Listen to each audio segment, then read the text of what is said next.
میں منیر کی journalist community کا مشہور ہوں، اور میں جب بھی یہاں آیا ہوں انہوں نے بڑی عزت افزائی کی ہے میری، اور منیر کے عوام کے مسائل اور خطۂ منیر کی مشکلات کو نیشنل لیول پر ہائی لائٹ کرنے میں منیر کی جرنلسٹ کمیونٹی کا بہت تاریخی کردار ہے۔ میں ایک دفعہ پھر آپ کا شکریہ ادا کرتا ہوں۔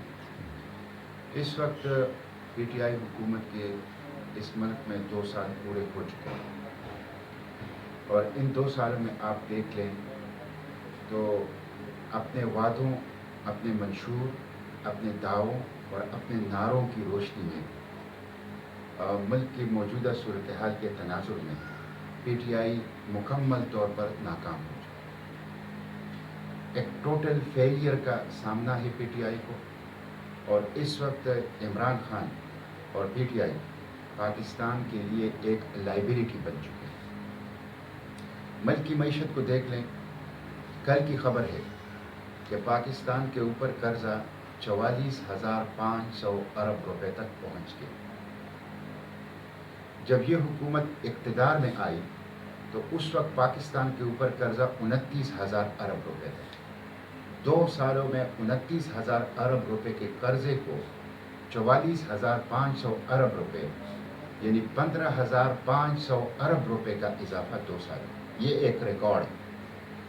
یہ اس وزیر اعظم نے کیا، اور یہ اس پارٹی نے کیا جس نے کہا تھا کہ میں کشکول توڑوں گا، آئی ایم ایف کے پاس جانے کے بجائے خودکشی کو ترجیح دوں گا، اور بین الاقوامی ساہوکار اداروں سے پاکستان کو نجات دلاؤں گا، غلامی کی زنجیروں کو ختم کروں گا۔ معیشت کی صورتحال پھر آپ دیکھ لیں، چینی اس کی قیمت سینچری عبور کر چکی ہے، اور ڈبل سینچری کی طرف چینی کی قیمتیں جا رہی ہیں۔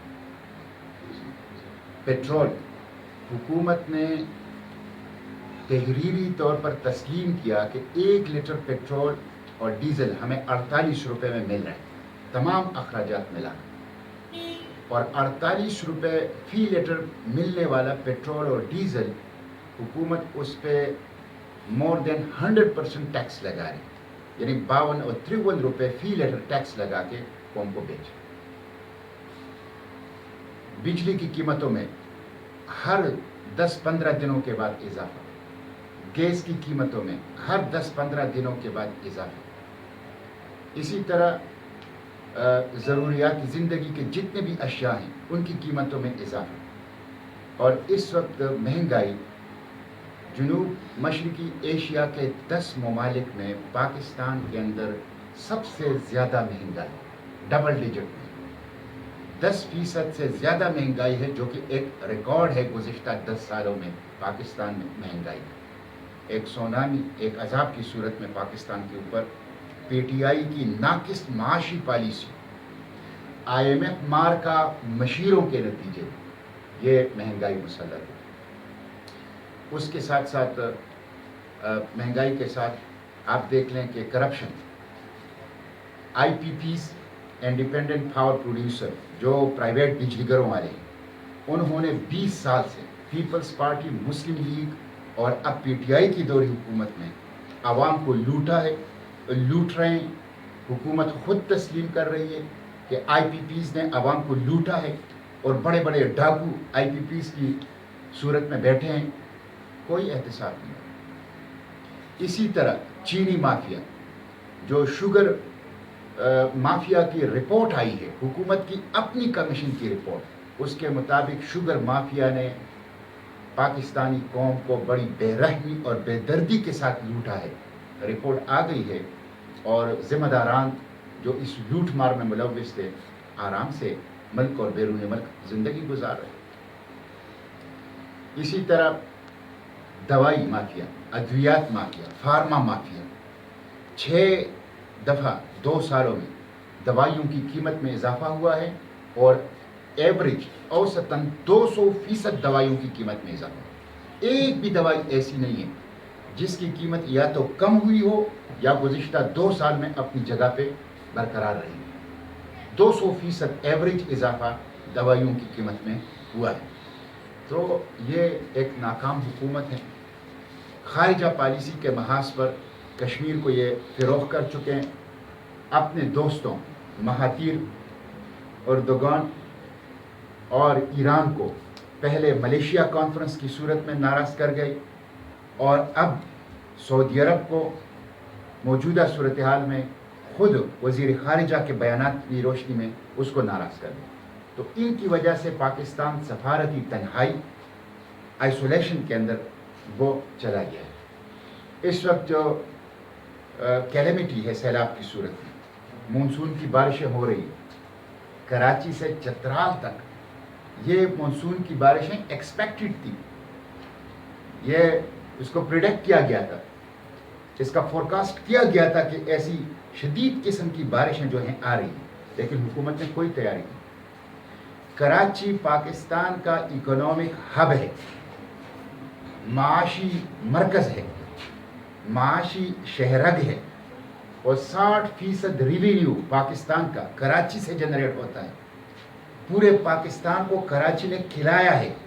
پاکستان کا محسن شہر ہے, غریب پرور شہر ہے, میری پاکستان ہے.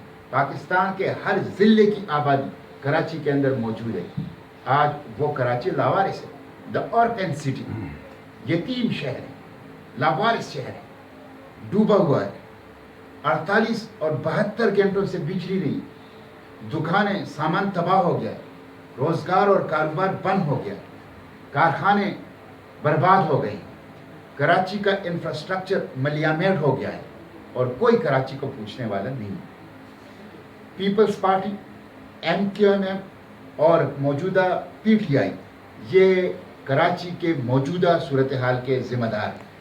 یہ کراچی کے عوام کے مجرم ہیں, یہ پاکستان کے معاشی شہرت کے دشمن ہیں. ان کی نااہلی کی وجہ سے کراچی کی صورت. حیرت کی بات یہ ہے, صدر مملکت کراچی کا ہے اور اتنا بڑا حادثہ کراچی کے اوپر آیا ہے, وہ کراچی نہیں گئے. ان کو کراچی جا کے بیٹھنا چاہیے اور اس ریسکیو اور ریلیف آپریشن کی نگرانی کرنی چاہیے. پی ٹی آئی کو کراچی نے ایم پی ایز دیے, ایم این ایز دیے. سندھ کا گورنر وہ کراچی کا ہے اور پی ٹی آئی کا ہے. وزیر اعظم کراچی نہیں گئے. اتنا بڑا حادثہ ہوا, درجنوں لوگ شہید ہو گئے, لوگوں کی معیشت کی کمر ٹوٹ گئی, لیکن وزیر اعظم وہ کراچی جانے کی توفیق اس کو نصیب نہیں ہو سکی. اسی طرح ملک کے باقی حصوں میں تو اس کے ذمہ دار موجودہ نااہل حکومت ہیں, ایک انتہائی بیڈ گورننس ہے, ایک انتہائی کرپٹ رولنگ ایلیٹ ہے جو اس وقت پاکستان کے اوپر مسلط ہے, اور جس کی وجہ سے پاکستان کے مسائل کے اندر وہ اضافہ ہو. یہی صورتحال ایف اے ٹی ایف کی ہے. وہ حکومت جو کہتی تھی کہ آئی ایم ایف کی غلامی کا خاتمہ کریں گے, ورلڈ بینک کی غلامی کا خاتمہ کریں گے, انہوں نے آئی ایم ایف کی غلامی اور ورلڈ بینک کی غلامی کے ساتھ ملک کو ایک تیسرے غلامی جس کو ایف اے ٹی ایف کہا جاتا ہے اس میں بھی دی. F A T F financial action task force. Financial action task force اس وقت عملاً پاکستان کا مالک و مختار بن گیا. گزشتہ 2 مہینوں سے پاکستان کی پارلیمنٹ پی ٹی آئی کی زیر قیادت ایف اے ٹی ایف کی خدمت کر رہی ہے. شرم کی بات یہ ہے, گزشتہ 1 سال میں 31 پریزیڈنشل آرڈیننس جاری ہوئے. 31 پارلیمنٹ کی موجودگی میں پریزیڈنشل آرڈیننس. پریزیڈنشل آرڈیننس کی دستور میں انتہائی ہنگامی حالت میں اجازت ہے, انتہائی ہنگامی حالت میں 31 آرڈیننس جاری ہوئے, اور قومی اسمبلی نے جو بل پاس کیے وہ 29 ہیں. اس کا مطلب یہ ہے کہ قومی اسمبلی سے بڑھ کر قانون سازی تو صدر مملکت خود اپنے ایوان صدر سے کر رہا ہے. یہ پارلیمنٹ کی توہین ہے, یہ دستور کے خلاف ہے, یہ پارلیمنٹ کو بائی پاس کرنا ہے, ایرریلیونٹ بنانا ہے. اس کی مذمت کرتے ہیں. لیجسلیشن بائی ڈکری, یہ دنیا بھر میں اس کی کوئی مثال نہیں ملتی جو یہاں ہو رہا ہے. تو ایک چیز تو ہے. دوسرا پھر آپ یہ دیکھ لیں کہ 29 قوانین جو پاس کیے ہیں قومی اسمبلی میں, اس میں 12 ایف اے ٹی ایف کے ہیں, 3 سروسز چیف کے, جو آرمی چیف اور سروسز چیف کے ایکسٹینشن کی ترمیم تھی وہ تھی, تو تعلیم کے لیے, صحت کے لیے, مہنگائی کے خاتمے کے لیے, بجلی کے لیے, ترقی کے لیے, مافیا کے گریبانوں میں ہاتھ ڈالنے کے لیے کوئی قانون سازی نہیں ہو رہی, اور ایف اے ٹی ایف کے لیے قانون سازی ہو رہی. اور اس میں پیپلز پارٹی, مسلم لیگ اور پی ٹی آئی یہ کہتے ہیں ہم ایک دوسرے کے خلاف ہیں, یہ ایف اے ٹی ایف کے لیے ایک ہیں. ہمیشہ سے یہ تینوں پارٹیاں یا سیکیورٹی اسٹیبلشمنٹ کے لیے ایک ہو جاتی ہیں, یا ایف اے ٹی ایف اور آئی ایم ایف کے لیے ایک ہو جاتی ہے. پی ٹی آئی جواب دے, انہوں نے مسلم لیگ نون اور پیپلز پارٹی سے کیسے اتحاد کر لیا ایف اے ٹی ایف کے لیے. یہ ایک ہی استعمار, سامراج اور ساہوکار اداروں کی دلالی کرنے والی تینوں پارٹیاں ہیں. ایف اے ٹی ایف کے قوانین کی ہم کیوں مخالفت کرتے ہیں؟ دیکھیں, number 1, F A T F کی جتنے بھی قوانین منظور ہوئے ہیں ان کے تمام statement of object and reason میں لکھا گیا ہے کہ ہم یہ قانون اس لیے بنا رہے ہیں کہ ہمیں ایف اے ٹی ایف نے کہا. بھائی قانون تو ایک مقدس امانت ہے جو 22 کروڑ عوام نے پارلیمنٹ کو دیا ہے.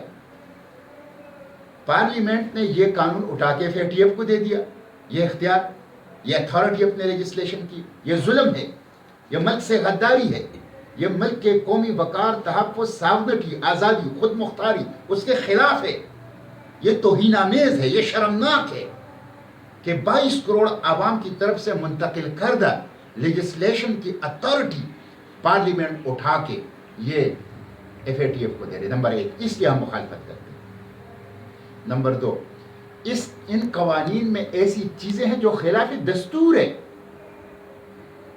دستور سے کنٹراڈکٹ کرتا ہے. مثلا ٹرسٹ کے ایک بل میں یہ لکھا گیا ہے, اسلام آباد ٹرسٹ بل میں, کہ جو ٹرسٹ کا ایڈمنسٹریٹر, جو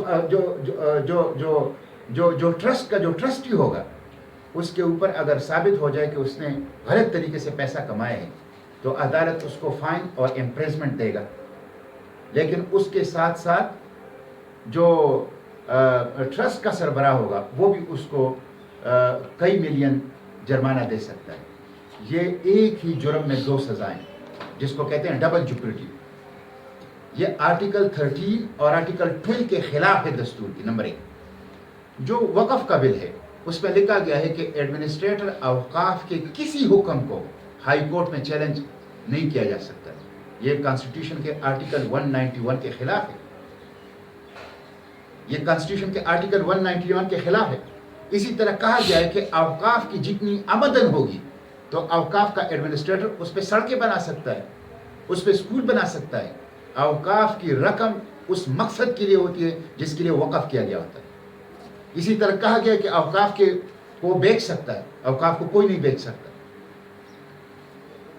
اسی طرح کہا گیا ہے کہ اوقاف کے تحت جتنے مدرسے اور مساجد ہوں گے اس میں سیاسی خطبوں پر پابندی ہوگی. کل کلا مسجد کے اندر ختم نبوت کا خطبہ ہوگا, تم کہو گے ایسا یہ سیاسی ہے. ناموس رسالت کے لیے خطبہ ہوگا, تم کہو گے یہ سیاسی ہے. اسرائیل کے خلاف مسجد اقصیٰ کے لیے خطبہ ہوگا, تم کہو گے یہ سیاسی ہے. کانسٹیٹیوشن کے آرٹیکل 90 میں فریڈم آف سپیچ کی ضمانت دی گئی ہے. کانسٹیٹیوشن کو اوور رائڈ کوئی لیجسلیشن نہیں کر سکتا. تو یہ دوسری چیز یہ ہے کہ اس میں بہت سی ایسی چیزیں ہیں کہ جو دستور کے خلاف ہے, فنڈامنٹل رائٹ کے خلاف ہے, اس لیے ہم مخالفت کرتے ہیں. تیسری چیز یہ ہے کہ ایف اے ٹی ایف کی غلامی میں P T I, Peoples Party اور مسلم لیگ نے مل کر قواعد و ضوابط جو لیجسلیشن کے ہیں اس کو پامال کیا. میں چیلنج سے کہتا ہوں 80% parliamentarian P T I, Peoples Party اور مسلم لیگ کو ان کو علم ہی نہیں ہے کہ ہم جو قوانین پاس کر رہے ہیں اس میں لکھا کیا ہے.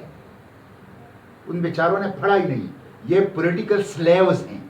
پی ٹی آئی, پیپلز پارٹی اور مسلم لیگ کے پارلیمنٹیرین سیاسی غلام ہیں, انگوٹھا چاپ ہیں, ربڑ سٹیمپ ہیں. اور جو قاعدہ اور ضابطہ ایک لیجسلیشن کی ہوتی ہے کہ آپ ڈیلیبریشن کرتے ہیں, ڈیبیٹ کرتے ہیں, ایکسپرٹ اوپینین لیتے ہیں, پراپر طریقے سے کرسٹلائز کرتے ہیں, اسکروٹنی کرتے ہیں, کوئی چیز وہ نہیں ہو رہی. Consultation behind the scene, Peoples Party, Muslim League اور پی ٹی آئی مل کر, consultation of the few behind the scene,